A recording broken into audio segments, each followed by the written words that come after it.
নমস্কার বন্ধুরা, আমার জগতে আমি শম্পা। আজকে নিয়ে এসেছি আমাদের সবারই একটা লোভনীয় খাবার নিয়ে, যেটা ছেলে মেয়ে উভয়ই খেতে পছন্দ করে। এখন যদিও বা দেখা যায় মেয়েদের থেকে ছেলেদের লাইন বেশি। হ্যাঁ, সেটা আর কিছু নয়, ফুচকা।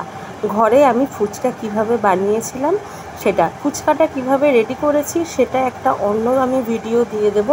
আজকে শুধু ফুচকাটা কিভাবে ভেজে তারপরে তার সাথে আলু টক জল কীভাবে বানিয়ে খেলাম সেটাই শেয়ার করতে এলাম। তো প্রথমে আমি আমার ফ্রাই প্যানটার মধ্যে তেল দিয়ে তারপরে এক এক করে ফুচকাগুলোকে ছাড়ছি, আর দেখুন কেমন ফুটবলের মতন গোল গোল হয়ে ফুলে গেল। আর খেতেও কিন্তু সুন্দর হয়েছিল, দেখতেও যেমন সুন্দর, খেতেও অসাধারণ সুন্দর। তো হঠাৎ করে মনে হলো এখন 10 টাকায় 4টে থেকে 5টা, তার বেশি ফুচকা দেয় না। প্রায় ফুচকাওয়ালার সাথে আমার ঝগড়াই হয়ে যায়, খালি একটা একটা করে তোমরা কমিয়েই যাও এরকম বলে। তো এখন থেকে চিন্তা করে নিয়েছি আনলিমিটেড ফুচকা খাবো, আর এরপরে আমিও একটা ফুচকার দোকান দেবো, আনলিমিটেড ফুচকা। তো যাই হোক, ফুচকাগুলো বানিয়ে খাওয়ার পর এতটাই মজা পেয়েছি, আর কোনোদিনও কোনো ফুচকাওয়ালার কাছে যাব না। এবার নিজেই ঘরে যখন মন চাইবে ফুচকা বানাবো আর খাবো। একসাথে 15টা 20টা যতটা খুশি খাও, কিন্তু বেশি খরচে নয়। ঘরে তো সবারই ছোটোখাটো আলু সব সময়ই থাকে।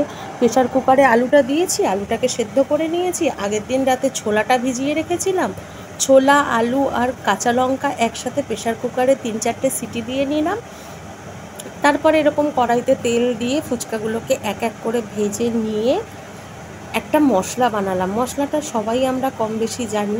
মশলাটার মধ্যে জিরে, ধনে সব রকম আর শুকনো লঙ্কা দিয়ে ভালো করে ভেজে নিয়ে মশলাটা গুঁড়ো করে নিলাম।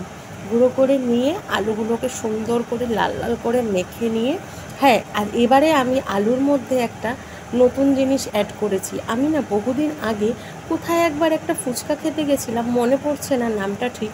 সেখানে দেখেছিলাম আলুর মধ্যে শসা কুচিয়ে দিয়েছিল। তো আমি প্রায় জায়গায় দেখি পেঁয়াজ কুচিয়ে দেয়, যদিও বা আমাদের এখানে এরকম দেয় না। আমি শসা দিয়ে আলু মাখাটা খুব ভালো লেগেছিল। আসলে সবার মুখে তো সমান নয়, আমার ভীষণ ভালো লেগেছিল। তো আমি ঠিক তারই ডুপ্লিকেট করতে চাইলাম, কিন্তু ঠিক অতটা ভালো হয়নি। তবে না, ফুচকাওয়ালাদের হাতে মনে হয় কোনো রকম একটা জাদু আছে, যে আলু মাখাটা তাদের সেই যে কী ভালো লাগে। আমারটাও হয়েছিল ভালো, কিন্তু তার থেকেও আমাকে যদি পয়েন্টস দেওয়া হয়, আমি নিজেকে আমার আলু মাখায় পয়েন্টস দেবো 7, আর ফুচকাওয়ালার আলু মাখায় সেভাবে 10। তো আমি যতটা যা দেওয়ার সমস্তটাই দিয়েছিলাম, কিন্তু জানি না কেন আমি ওদের আলু মাখাটাই বেশি ভালো খাই। আর এদিকে কিছুটা তেঁতুল জলের মধ্যে ভিজিয়ে রেখেছিলাম, আর সাথে নিয়ে নিয়েছিলাম গন্ধরাজ লেবু। এই যে আলু, ছোলা, লঙ্কা সব সেদ্ধ করে এর মধ্যে ধনেপাতা আর শসা কুচিয়ে নিয়েছিলাম, আর গন্ধরাজ লেবু। আর এই ভাজা মশলাটা খুব বেশি করে গুঁড়ো করিনি, একটু দানা দানা মতন রেখে নিয়েছিলাম। রেখে আলুটা ঠিক এইভাবে মেখে নিয়েছি, খুব টেস্ট হয়েছিল খেতে। তারপরে দেখুন ফুচকাগুলো কেমন কড়মড় করছে।